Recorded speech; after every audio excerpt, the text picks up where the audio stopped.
Level 3 has begun. We've got Big Card Julio in the house. And Julio, I don't know what you think about this, but Illinois, Chicago, and Southern Illinois have just gone to overtime, tied at 71. You got a side here? I don't have the side. I would hate if I had the under in that game going into overtime. But I love in-state rivalries in a conference tournament, and I think UIC could pull it out in OT. They're plus 110. The Salukis are minus 140. Riverside is up an 8 spot with 2 minutes left on Fullerton, 78 to 70. The game goes over. Santa Barbara leading Long Beach right now, 74 to 40. We've got a close one at the half here, Julio. I talked about it earlier. I thought USC were going to win this game. So I thought USC would win the game, but I didn't think that they should be laying 9.5 points in this game.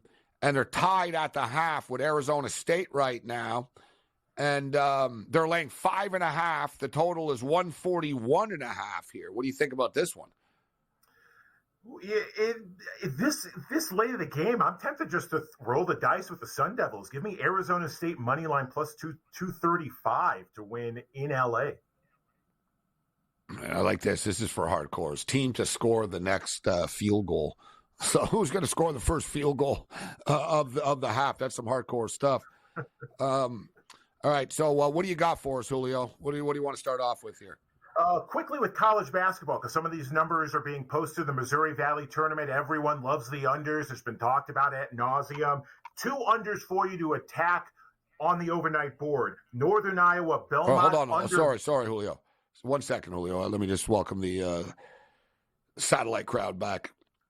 Shout out to everybody joining us on Sirius XM channel 159 of the SportsGrid radio and television networks. This is SportsRage. I'm Morency. The great Julio Rosario kicking with us. All right, Julio, what do you got for us? College basketball, Missouri Valley. Let's roll.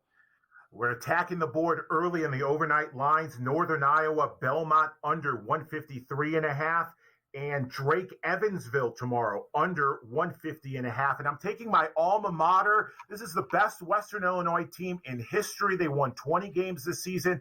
They're not the best offensively. Very good defensively. Give me Western Illinois plus 3.5 tomorrow against Arkansas Little Rock.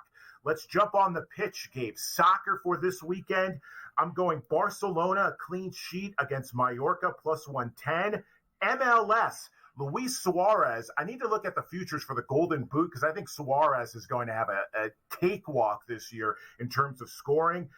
Miami take on Club de Foot Montreal. Suarez, anytime goal scorer, plus 120, over 4.5 shots, plus 110, and then over 1.5 shots on target, minus 125. Also in the MLS, St. Louis City Soccer Club, moneyline upset over Austin, plus 225, and then over 2.5 goals, Real Salt Lake and Colorado Rapids, over 2.5 goals in that game. How about this, Gabe? I've got college lacrosse. Denver University, the Pios, best start in school history, 5-0. They've never defeated Yale. Yale are in town Sunday. Give me Denver on the money line, minus 120 in college lacrosse. Digging deep for that one. Speaking of you really are digging deep for this. So I'm looking here like, wow, I've got National Lacrosse League, NCAA to win outright. Man, you're coming at me with this. Are you going to go to the game? Yale, Denver lacrosse action. I'm tempted. Actually, my wife and kids are out of town this weekend, so I'm a free man. I can do whatever I want. College hockey, biggest rivalry in Colorado. It's Denver against Colorado College. They have a back-to-back Saturday and Sunday. Give me DU to win in regulation tomorrow at Colorado College, minus 125, and then under 5.5 goals. Niagara, Scared Heart in college hockey tomorrow, under 5.5 goals out east. And in the UFC, Gabe, Chito Vera upset over O'Malley. Give me Marlon Vieira plus 225 and Petr Yan, not to be confused with Peter Yan, Petr Yan, minus 125 against Song. Great job, Julio. You could give a little bit of something for everybody, including UFC, huh?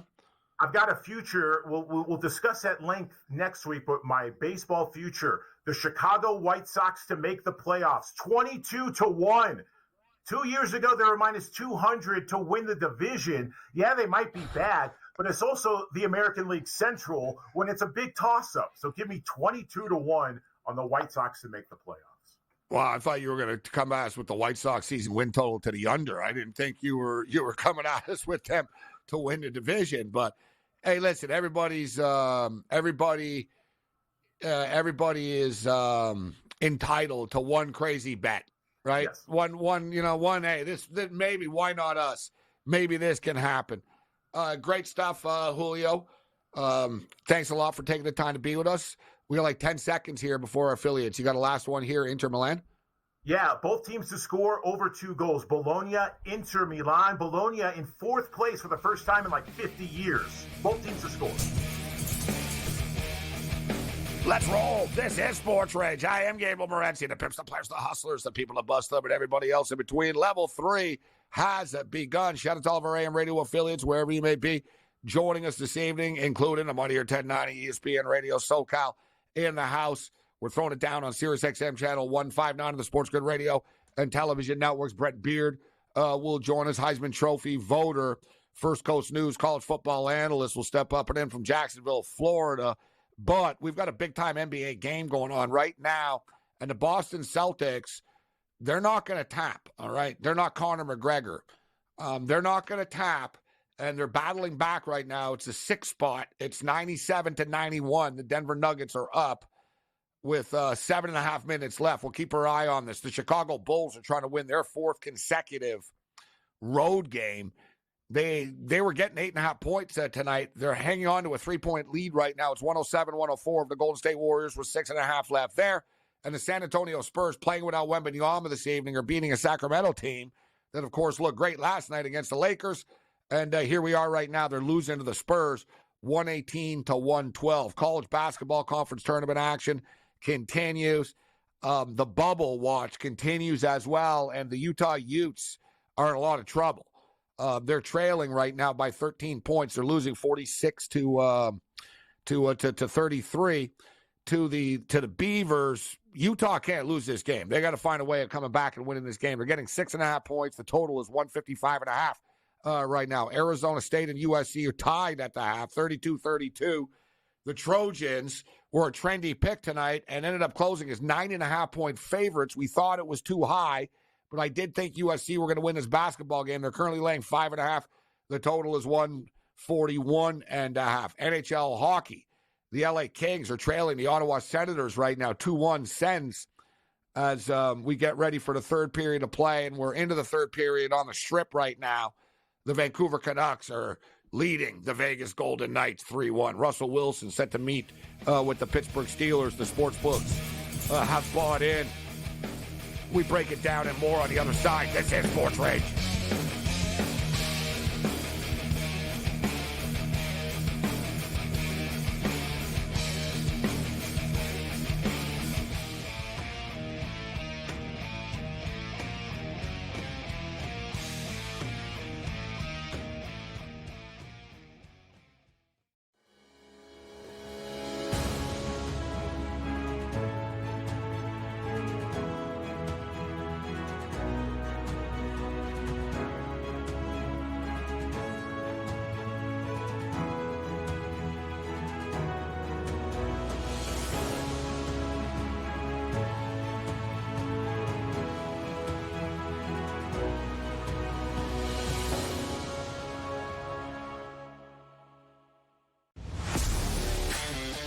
Letting points on the road in college basketball is an absolute landmine. I would not do it. I won't do it the rest of the year. I'm done doing that because it just consistently loses. I mean, 3 possessions in a 9-point game in which the opposition now is the clock, not the actual team you're facing, right? Right.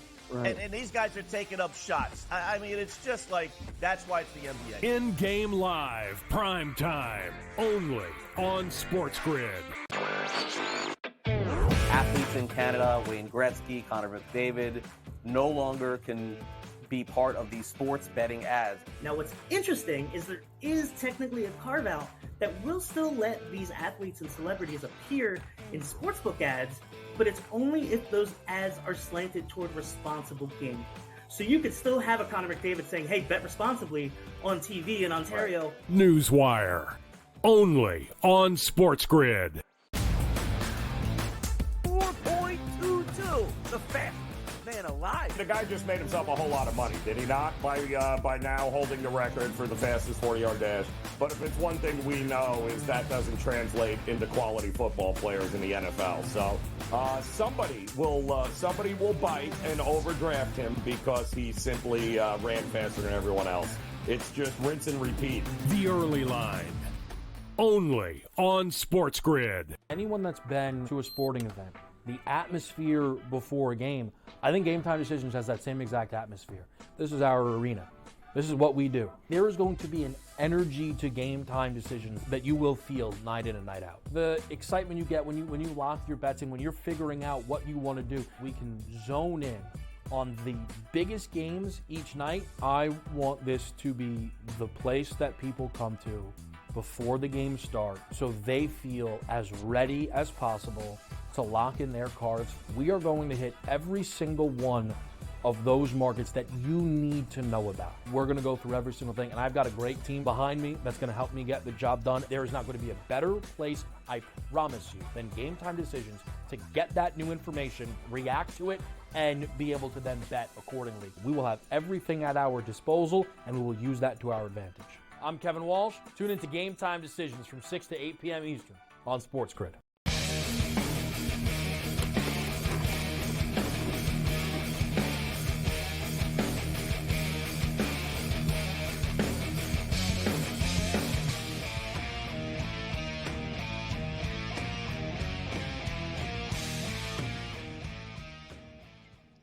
Level 3 continues. This is SportsRage. I am Gabriel Morency, Sirius XM Channel 159 of SportsGrid Radio and Television Network. Shout out to all of our AM radio affiliates joining us. 3-1 for the Vancouver Canucks. 14 minutes remaining in the hockey game in Sin City. I brought up Russell Wilson. So there are reports out of Pittsburgh that the Pittsburgh Steelers are not only interested in Russell Wilson, but are going to meet with him. I've complained throughout the week about so many just sort of meaningless, stupid, made-up reports about NFL drafts, free agents, and everything else in between when nobody really knows anything. But this is a pretty reliable source in Pittsburgh that reported that the Steelers are going to meet. In fact, they've reached out. They're the first ones to reach out. And it seems like the Pittsburgh Steelers would be a good fit for Russell Wilson. And also for Kenny Pickett in the sense that, right, you're giving Russell Wilson a chance to compete for the starting job and you're giving Kenny Pickett a chance to compete for the starting job. And it's kind of like if neither one of you can't beat out the other one, then you really don't have anything to complain about. You've been given a chance, right? Like if you're Kenny Pickett, you're a first-round pick, you should be able to beat out Russell Wilson for the job. And if you're Russell Wilson, hey, you're a future Hall of Famer who everybody thinks is done, but you're still better than Kenny Pickett, right? So it's one of those, if I know Pittsburgh Steelers fans aren't overly excited about it, but I think you're better off bringing in Russell Wilson and not giving anything up than trading stuff and bringing Fields in and having some controversy between Pickett and Fields. At least now, as I stated, hey, and if Russell Wilson, you don't win, then you're the backup, right? He wants to take the veteran minimum and stuff. That's like $1.6 million or whatever the hell it is. So as far as the odds are concerned, the Pittsburgh Steelers, it's minus 175 that Russell Wilson will be a Pittsburgh Steeler. The Las Vegas Raiders, we felt the same way about the Raiders as we did the Steelers in the sense that you bring him in, he competes with Aiden O'Connell, let the best man win, right? I mean, Russell Wilson isn't in a position where he's going to be promised or guaranteed a starting quarterback position anywhere right now. So the fact that he's going to be offered a chance to come in and compete instead of being told you're going to be the backup, would be a favorable situation for him. So I think that he would accept the offer from Pittsburgh. So Pittsburgh's minus 175. The Raiders are plus 250. The Falcons are plus 500. The Vikings are 8-1. As far as the updated Kirk Cousins numbers right now, the Atlanta Falcons are minus 200. The Vikings are plus 165. The Raiders are 10-1. The Steelers are 12-1. The Patriots are 14-1. The Broncos are 16-1. But we all know that the Broncos, they don't have any money. They don't have any money. So they're not bringing in Kirk Cousins. It wouldn't shock me if Kirk Cousins ends back up in Minnesota. I don't think he does. Personally, I think if he, put it this way, I think if he was going to stay in Minnesota and if Minnesota wanted to keep him, this would already be done. This wouldn't be a thing right now. This wouldn't be, they would be working on it. They would be telling people, I don't know what you guys are talking about. He's our quarterback. They're not doing that. So I don't think that Kirk Cousins, there are a lot of people who believe that he will end up back in Minnesota. It's plus 165. I'm not buying it. I also don't think he's going to be an Atlanta Falcon. So the Raiders at 10-1, I don't think that's terrible to take a shot. And the Raiders have money, so maybe the Raiders take a shot with Cousins. The Commanders at 20-1 keeps on coming up, and I don't think that's crazy either. Even though they have, I would imagine that they would use the second pick in the draft on a quarterback. But, Dan Quinn's coming in here. Maybe he wants a veteran quarterback. So I'm just talking from a betting standpoint. The Commanders at 20-1 and the Raiders at 10-1 seem like the best bets to me for Kirk Cousins. Minus 200 to Atlanta is a stupid bet. I don't even think it's going to happen. I personally don't think he's re-signing with the Vikings. So then suddenly, who else is in play? The Raiders at 10-1, the Commanders at 20-1. Another bet that I've been taking a look at as well that I like is Brock Bowers. And listen, Brock Bowers is a great football player. Teams are hesitant to take tight ends too high in the draft, but at the same point in time, he's not just a tight end. He's a football player. And Brett Beard, who's going to join us in a couple of minutes, told us that he's like the best player that he's seen play in the SEC, which is pretty crazy and strong, high praise. But the Tennessee Titans need some football players. And Brock Bowers is a football player. The Titans are a perfect fit for him. And it's 10-1 right now. This is another one that these odds, there's some soft numbers up right now with the draft. There's not a lot of betting movement going on right now. People don't really have, people sort of follow this stuff after the media report it. And it's March Madness coming up. It's conference tournaments. Like I said, the numbers really haven't moved all that much on the NFL draft market, but it's going to. And Brock Bowers to the Tennessee Titans is something that I'm going to be betting here at 10-1. As I stated before, we don't need to win every one of these bets when we get these NFL draft prop bets and the free agent bets. But if we're getting nice plus money on them, we only have to hit a couple of them, hell, one or two of them, and we're going to get our money back if we hit one of these at 10-1, 12-1. 3-1 for the Vancouver Canucks still right now over Vegas. And it's a close one. Denver are up 107-102 with 2.5 left in this game right now. The Denver Nuggets were getting 2 points in what really should be an NBA Finals preview. I don't like just being obvious and Captain Chalk about stuff, but I don't think anybody's going to beat Denver in the Western Conference. And although I think Milwaukee could potentially beat Boston, I think Boston would beat them in a 7-game series. So it seems like, Boston and Denver on a collision course. And I got to tell you, it would be a pretty epic finals as we're seeing what a game it is tonight. 107-102 with 2:14 left. The Bulls and the Warriors are now tied with under a minute left. 116-116. And the Spurs, we got the 3 close games going on. The Spurs are up 3 right now on Sacramento with 57 seconds left. It's 127-124. In other news as well, I want to get to this. So it's hard to keep up with baseball stupidity and the ludicrous, preposterous, stupid new rules that they come up with and stuff. Yet tonight we saw a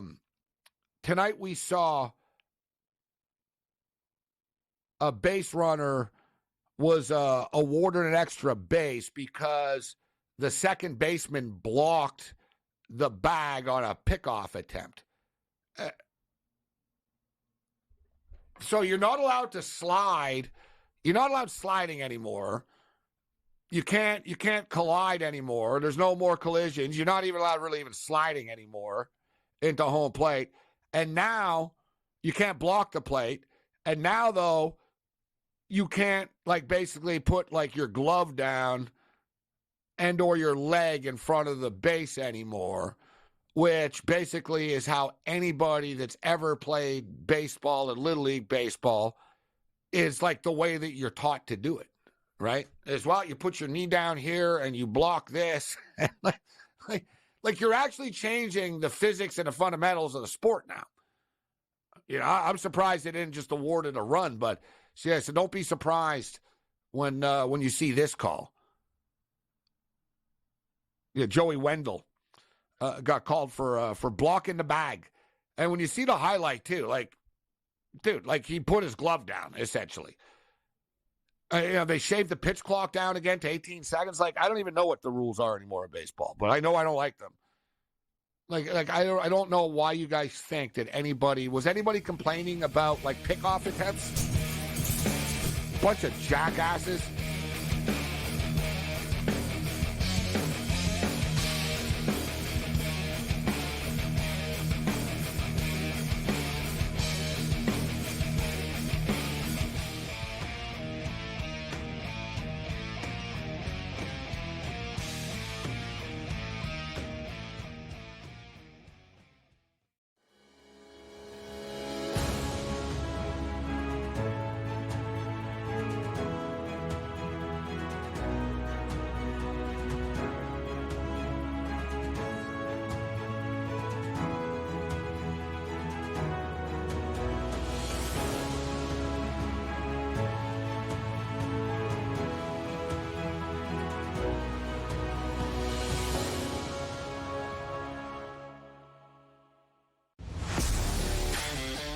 Laying points on the road in college basketball is an absolute landmine. I would not do it. I won't do it the rest of the year. I'm done doing that because it just consistently loses. I mean, 3 possessions in a 9-point game in which the opposition now is the clock, not the actual team you're facing, right? Right.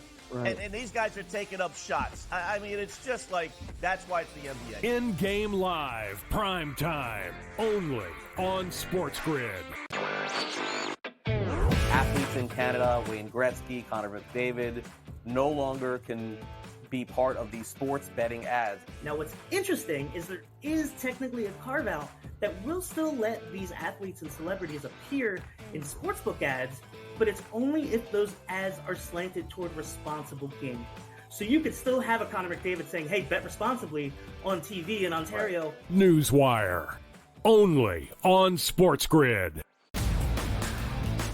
4.22, the fastest man alive. The guy just made himself a whole lot of money, did he not? By now holding the record for the fastest 40-yard dash.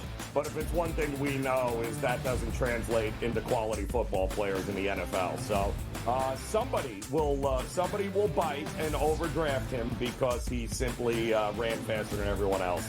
It's just rinse and repeat. The early line, only on SportsGrid. Anyone that's been to a sporting event, the atmosphere before a game, I think Game Time Decisions has that same exact atmosphere. This is our arena.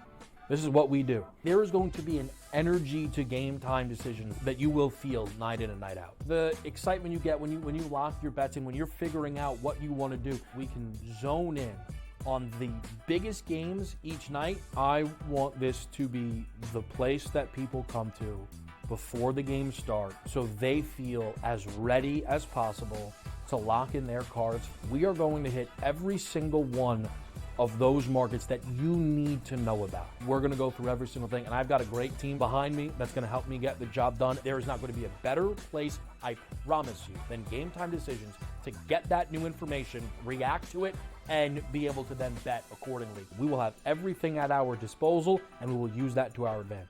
I'm Kevin Walsh. Tune into Game Time Decisions from 6 to 8 p.m. Eastern on SportsGrid.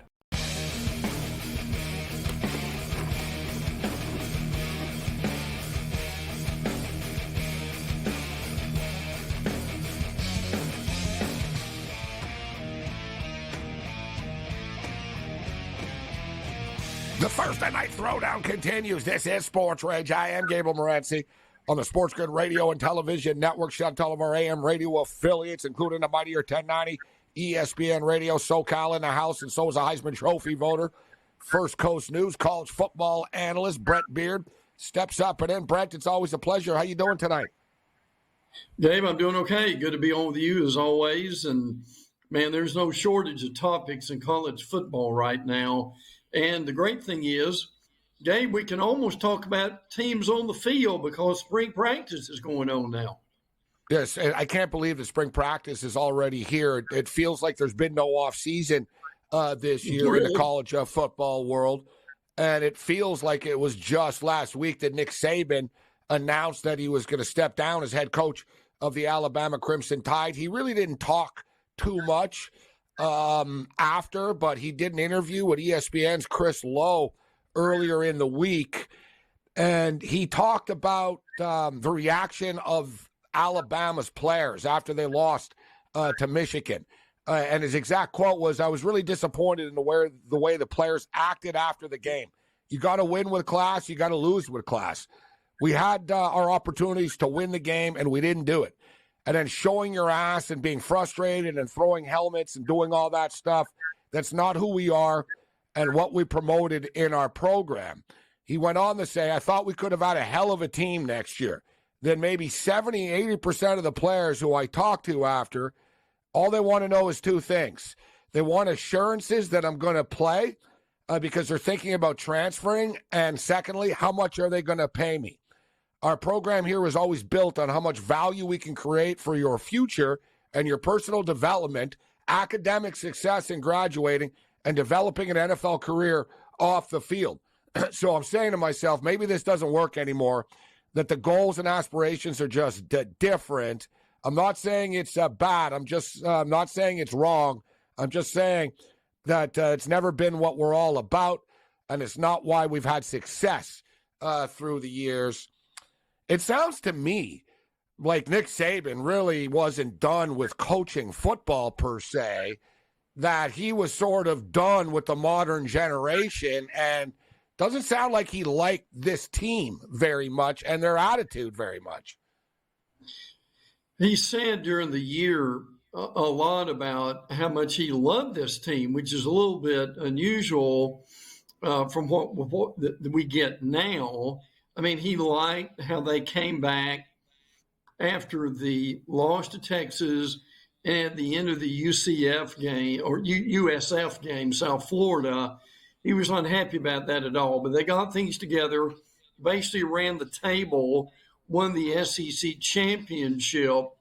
But, Gabe, what's also in that article by Chris Lowe is the fact that Saban had been thinking since the end of the previous season, not the one that just finished, but the previous season, about, well, maybe this should be it. Maybe I need to think about retiring at this point. So that's what he did.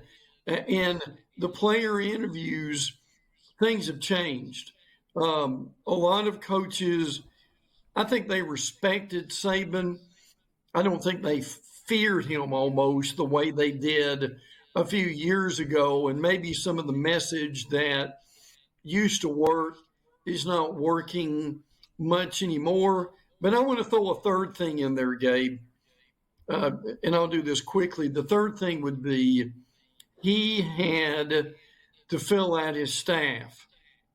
And some of the guys that he talked to in trying to fill out that staff said, "Coach, I'd love to come, but I don't think you're going to be there but another year or two at the most." So I think, Gabe, and we covered Bobby Bowden here in his last few years. I don't think that even as revered as Bowden was, they ended up with a couple of poor seasons in a row. Saban did not want to do that. And to your point, I think he's got coaching left in him, but he saw this as an opportunity that he needed to step aside and do something else for the game in general. I see a lot of similarities between Coach Saban and Coach Krzyzewski. who I think from a basketball standpoint, Coach Krzyzewski had a lot left in him. But Yes. from the culture of the sports standpoint, and I don't buy in, and the critics are going to come out and say, and we see it already, that, well, Nick Saban didn't want to compete because, in the NIL world, and he didn't just automatically have the best players. They still had great players, right? I mean, let's not fool ourselves. The NIL really hasn't changed the power structure very much at the top. The best teams are still the best teams, but as a whole, it's a new dynamic. And as you stated, I think his words when he said, just don't think my message was reaching anymore. And he even said, I'm not saying it's right or wrong about them having this much power right now, but it is going to change the dynamic, isn't it? If you're a college player that's already a millionaire, point blank. Well, yeah, there's no doubt about that. And Gabe, we're not talking about college seniors. We're talking about college underclassmen. Before they even play a game. Dude, there's some guys that have made millions. Look at Arch Manning. He hasn't even played. Quinn Ewers made $1 million without playing at Ohio State before. Yeah. Oh, yeah, absolutely. So that's what's happening with him. And look, I respect him for wanting to go out. And look, you won a conference championship. You're in the playoffs. You did everything except win the national championship. And I respect him for getting out when he did. So, but I do think, I'm curious if you do too, I think he will have a lot of influence on the game itself. I'm not saying he wants to be a commissioner. I'm not saying he wants to be a czar. But I think when he meets with these committees, I think there's some advice that he can give them that will help them to some degree. So I think that's kind of his mission now. There are some in the college football landscape who feel as though the sky is falling because the players are leaving and transferring as much as that they are. Yet I find it ironic that the same people don't bring up the fact that out of 133 schools, Brent, 31 of them will have new coaches this year. Right. Think of 31. Right. Why would anybody expect loyalty from the players if they don't get any from the coaches at all? That's one of the first things the players would tell you is, okay, we understand it's a business, but we also understand that coaches can leave anytime they want. Why can't we do the same thing?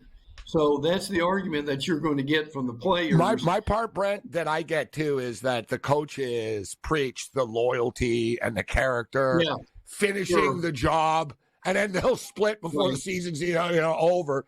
So I guess you want me to live by this code. You want me to live by this code, but it's different for you. So I'm just saying. Nobody ever really brings up, okay, well, what about all the coaches that leave all the time? Aren't they doesn't that hurt a program more than one player leaving a program? Sure, I mean, I'm being real here. Yeah, there's no question it does. I mean, a coach leaving can cost you an entire recruiting class. And now it can almost cost you an entire roster because we've got the 30 days after a coach leaves that these players can transfer. So absolutely, it is critical. No, I'm with you. Coach leaving is much more critical in a lot of ways than even a star player leaving. Let me ask you, because there's one guy, because it's sort of another coach that sort of had a hard time transitioning into this sort of uber, super cash NIL, everything moves fast, is Dabo Swinney. Right? Yes. There's certain coaches that are falling behind. Certain coaches don't like it. But look at Kirby Smart. He doesn't have a problem in this modern college football world at all. And he even really seems to really understand his players, in which, he said, I like what he said. He goes, I don't even pretend to try to tell them that. They won't listen to me anyways. Right? He knows them so well. He goes, no, they won't listen to that. Trust me. Yeah. He goes, I got to get a different way to reach them. So I find it fascinating that he does such a great job there in this new era. But this is the new world we're in right now. How to navigate the modern college football world and adapt to it. And we're going to see who's the best at it. And look, we're not anywhere near where we're going. And the thing I mean by that is Sarkisian's a good example, actually. He seems to be adapting and flowing with it. Yes. You know what I mean? And the coaches who are able to do that make a difference. Now, the reality of it is Georgia and Tennessee and Texas, they've got a lot of NIL money, and that certainly helps them. But the other thing that we're heading for is you and I think we're on the same page about this. We're going to contracts and we're going to revenue sharing and we're going through to NFL Lite at some point in the colleges. That doesn't mean we have to like it, but it does mean we understand that it's coming. And Gabe, to your point, the coaches and the staffs who are able to adapt to this are the ones who are going to do much better down the road than the ones who do not. And a big story of the week, of course, this week was the Dartmouth basketball team, who are the first NCAA team to officially unionize. So there's a lot of legalities, there's a lot of stuff going on, but we'll keep it on the field. And I want to get to some more stuff on the other side. There's just so much stuff going on right now with the draft, with college football, NFL free agency. We're kicking it with Brett Beard, Heisman Trophy voter, First Coast News, college football analyst, second helping on the SEC podcast as well. We're breaking it down on the Late Night Anger Management class. Bring it.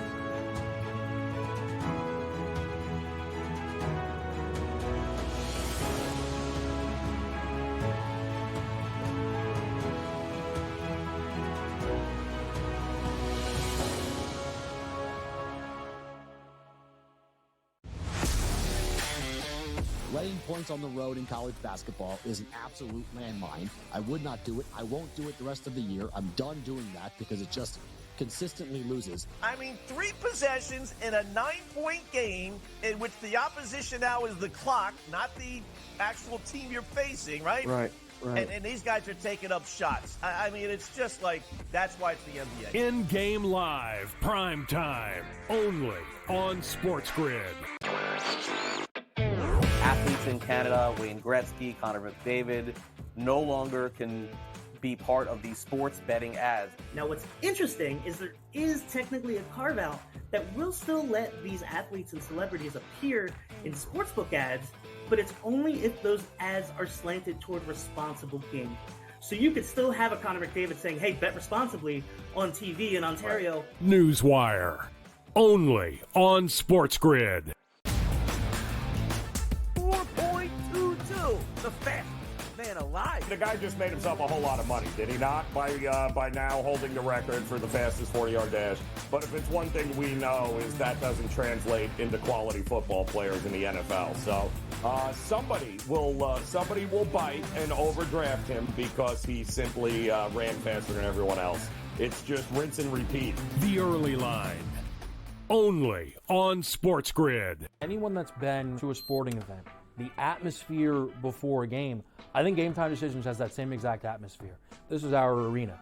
This is what we do. There is going to be an energy to Game Time Decisions that you will feel night in and night out. The excitement you get when you lock your bets in, when you're figuring out what you want to do, we can zone in on the biggest games each night. I want this to be the place that people come to before the games start so they feel as ready as possible to lock in their cards. We are going to hit every single one of those markets that you need to know about. We're going to go through every single thing, and I've got a great team behind me that's going to help me get the job done. There is not going to be a better place, I promise you, than Game Time Decisions to get that new information, react to it, and be able to then bet accordingly. We will have everything at our disposal, and we will use that to our advantage. I'm Kevin Walsh. Tune into Game Time Decisions from 6 to 8 p.m. Eastern on SportsGrid.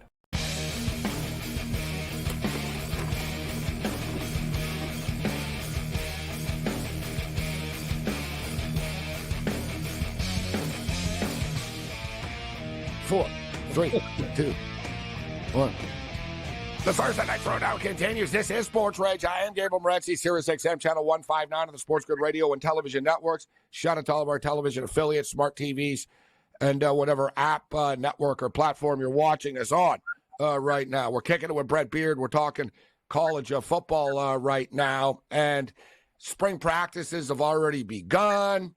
I can't believe, it just feels like it was yesterday that Michigan beat Washington in the national championship. But Michigan has a new coach. Alabama has a new coach. Washington has a new coach. It's crazy from where we were in the playoffs until now. And the question is, how long will Florida have the same coach? Because I wanted to talk, we talked about Saban not being there anymore, but the hot seat still exists in college football. And what's your take on Steve Spurrier's comments about Napier and about the program, in which Steve Spurrier, the old ball coach, said there's a feeling around the Gators of what the heck are we doing? There's a lot of questions that I don't have the answers to about that organization. Just because you hire the most people doesn't mean you're going to win. All these extra people, I question how that really helps. Billy is a good guy who works his tail off. I like Billy, good family man. But we do wish the organization was a little bit more tidy. Help me read between the lines here, Brett, because he says how much he likes Billy Napier, but why I don't hear anybody talking about how big Michigan staff is or how big Ohio State staff is. Right? So what is Spurrier's concern with how big the staff is? Or is this just his way of criticizing Billy Napier in a nice way? I think what you just said is straight on here. And frankly, this is probably something, Gabe, that could have gone and said. But Spurrier, look, I give him credit. If you ask him a question, he'll be transparent with you, and he'll tell you what he thinks. Sorry, Brett, let me just say, too, saying I like him, good family man, that's not saying he's a great coach. No, it's not. You know what I mean? No, I like him. He works hard. He's a good family man. Okay. He didn't say I have a lot of confidence in him to turn this around, though, did he? No, he didn't. But here's a lot of what's going on here. That article came from the Florida Times-Union here in Jacksonville. I know Chris Doering, the former Gator with the SEC Network, he was a part of that story too. There are several things going on here. And look, you and I have talked about this for months now. This is an awfully critical year for Napier in it, Gabe. He's got to win this year. Their first 5 games, I think, are winnable games. They could be 5-0 or 4-1. But the problem is the rest of that season, they got Georgia, they've got LSU, they've got Florida State among the other games. So realistically, Ole Miss. Ole Miss, which believe me, Ole Miss is going to be a playoff team this year too. I can tell you that, especially with guys like Walter Nolan going over from A&M. But the reality is, if they're 4-1 or 5-0, the fans may get a little bit more excited. But in the end, they're probably going to be, let's be honest here, 6-6. Hopefully they're 7-5. If they are, I think he will stay. But Gabe, I'm telling you, if they start out 1-4 or 2-3 or something of that nature, he may not make Halloween. That's just how it goes in the SEC. You understand that. But now look, are these Spurrier comments going to make any difference when they line up in the opener against Miami? No, they're not. But because there's not a whole lot going on, it caught a lot of people's attention.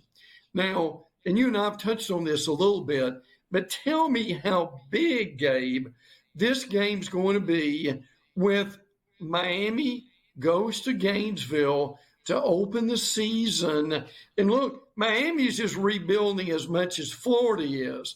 Now, Cam Ward's their new quarterback, and they're really excited about that. And Graham Mertz is going to do fine at Florida, too. I'm not saying the loser will be fired. That's not what I'm saying.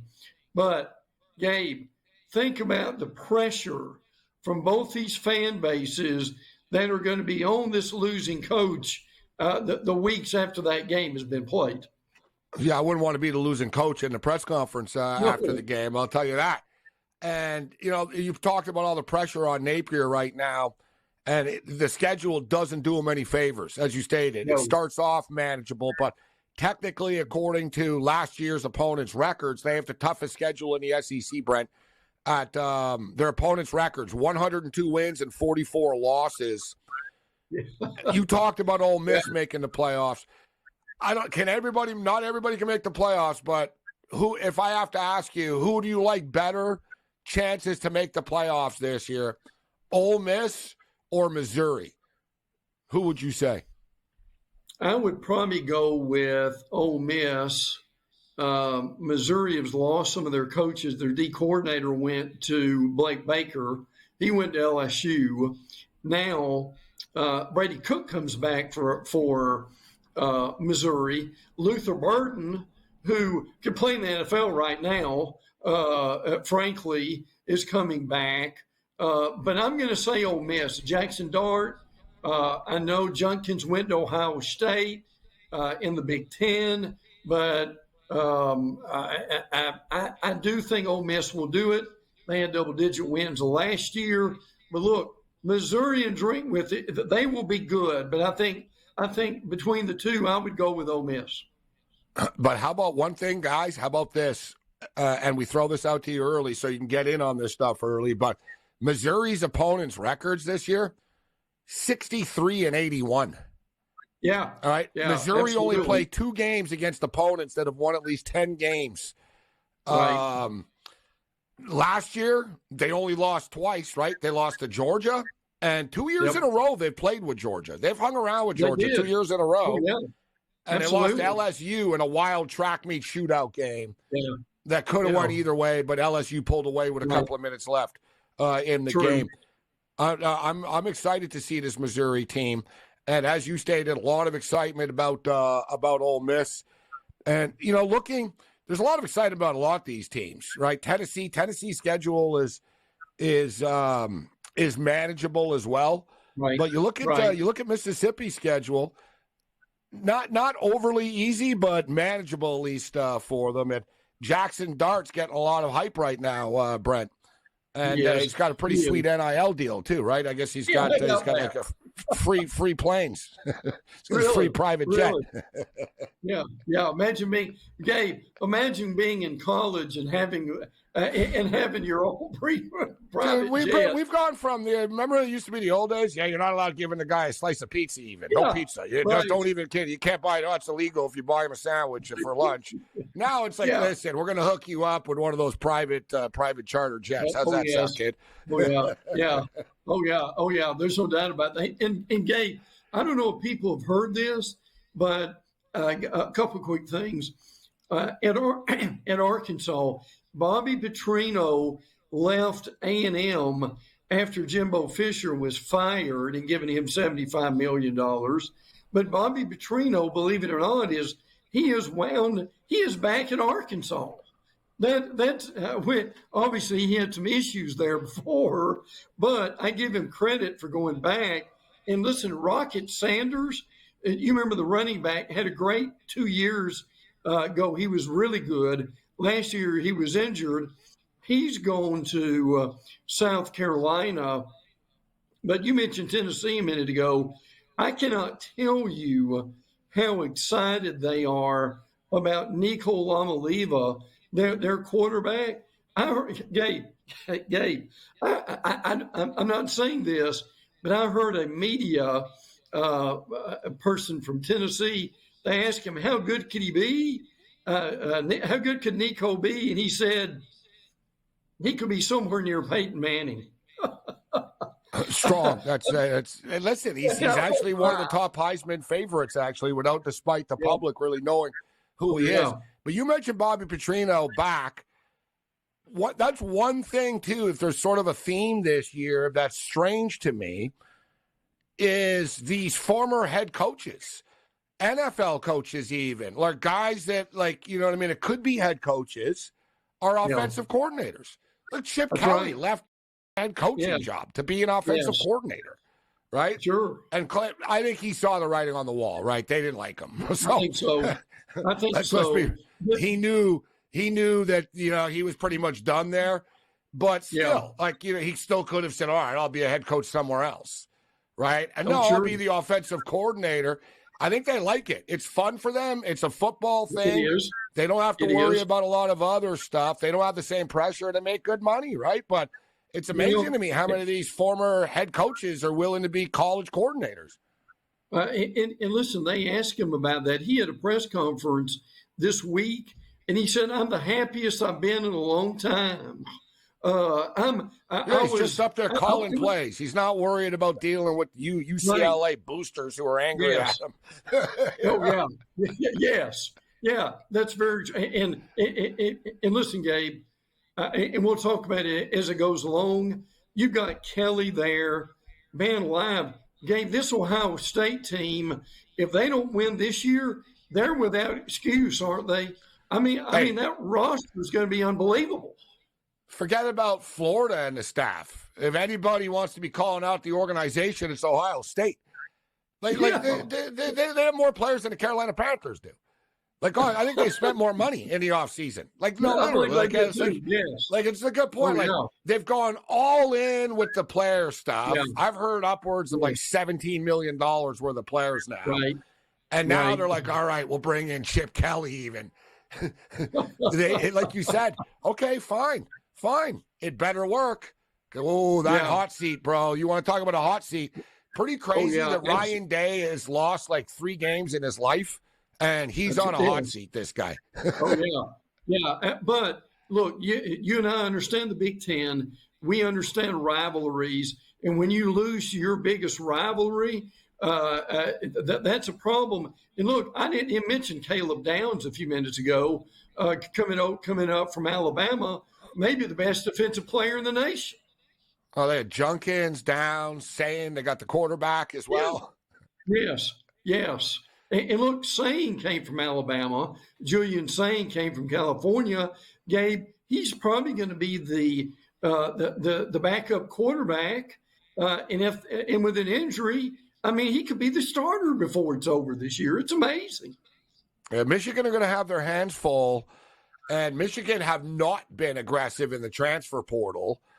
But there's another window coming up in mid-April, so that's going to be the one to keep your eye on. The transfer portal opens up again. Man, there's a lot of these portals, but it opens up again April 15th to April 30th. Brent, we're up against it right now. We'll get into the draft next week and some of the standouts with the SEC Pro Days coming up. But it's always a pleasure, my man. Where can people find you online? Yeah, thank you, Gabe. At Brent Beard on Twitter, BEAIRD, First Coast News, ABC and NBC affiliates here in Jacksonville. Also, Second Helpings with Travis Reier. The SEC is emboldened with that one. And my favorite of all, Gabe, being on with you.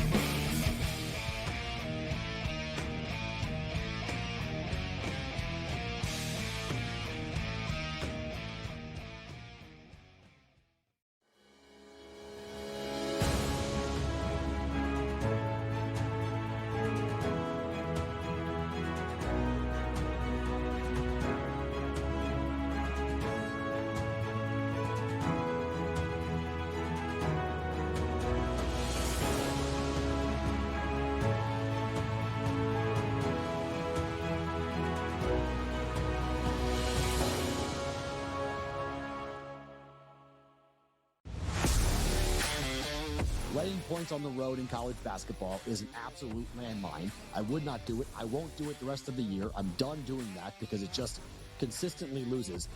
3 possessions in a 9-point game in which the opposition now is the clock, not the actual team you're facing, right? Right. And these guys are taking up shots. It's just that's why it's the NBA. In-game live, prime time, only on SportsGrid. Athletes in Canada, Wayne Gretzky, Connor McDavid, no longer can be part of these sports betting ads. Now, what's interesting is there is technically a carve-out that will still let these athletes and celebrities appear in sportsbook ads, but it's only if those ads are slanted toward responsible gaming. So you could still have a Connor McDavid saying, hey, bet responsibly on TV in Ontario. Newswire. Only on SportsGrid. 4.22. The fastest man alive. The guy just made himself a whole lot of money, did he not? By now holding the record for the fastest 40-yard dash. But if it's one thing we know is that doesn't translate into quality football players in the NFL. So somebody will bite and overdraft him because he simply ran faster than everyone else. It's just rinse and repeat. The early line. Only on SportsGrid. Anyone that's been to a sporting event, the atmosphere before a game, I think Game Time Decisions has that same exact atmosphere. This is our arena. This is what we do. There is going to be an energy to Game Time Decisions that you will feel night in and night out. The excitement you get when you lock your bets in, when you're figuring out what you want to do, we can zone in on the biggest games each night. I want this to be the place that people come to before the games start so they feel as ready as possible to lock in their cards. We are going to hit every single one of those markets that you need to know about. We're going to go through every single thing, and I've got a great team behind me that's going to help me get the job done. There is not going to be a better place, I promise you, than Game Time Decisions to get that new information, react to it, and be able to then bet accordingly. We will have everything at our disposal, and we will use that to our advantage. I'm Kevin Walsh. Tune into Game Time Decisions from 6 to 8 p.m. Eastern on SportsGrid.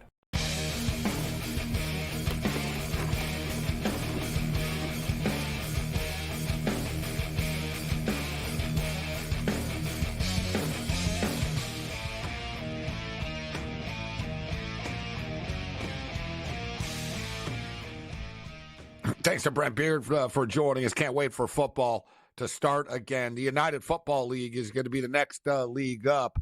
The XFL and the USFL, of course, merged, which is good news, bad news. The bad news is we crushed the XFL and the USFL last year. We did really well. I remember we kept track of every pick that we made because it's only 4 games a week. And we went like 36-18 in one of them, and I think like maybe 40-20 or something like that. Like we doubled it up like in both of them.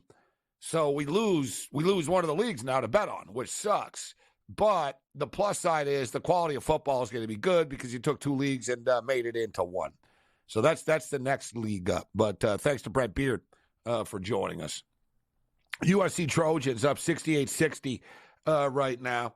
I just bet the in-game over, and I got over 154.5. It's been bouncing around. It was 153.5 a second ago, but they just hit a 3. It's 156.5 right now. Both teams are in the bonus, and there's still 5:48 left in this game. So every time there's a foul, someone's going to the free throw line. Arizona State's not going to tap out in this game. So I would expect, I think we're going to hit the 154.5, 156.5. I would still go over, but that's sort of the cutoff here. I prefer to sort of get to 55. But USC are up 10 right now. They might end up covering the game after all. Great night of basketball tonight. March Madness is here. Big night in the NBA tonight. The Nuggets hang on and beat the Boston Celtics in what most likely is going to be an NBA Finals preview. The Vancouver Canucks. I tell you what, the Canucks, very good week for the Canucks this week. They had a hard time adjusting to playoff-style hockey as we're getting to that time of the year right now, but they win 2-1 on the road. They win another game 2-1 on the road, and now they win, again, 3-1 on the road. Playoff-style, low-scoring hockey games, positive sign for the Canucks. Big week as they rack up 6 points on in Los Angeles and in the desert. Follow me on Twitter at SportsRage. And we'll post some best bets tomorrow for some afternoon college basketball. Or now you're on your own. Later.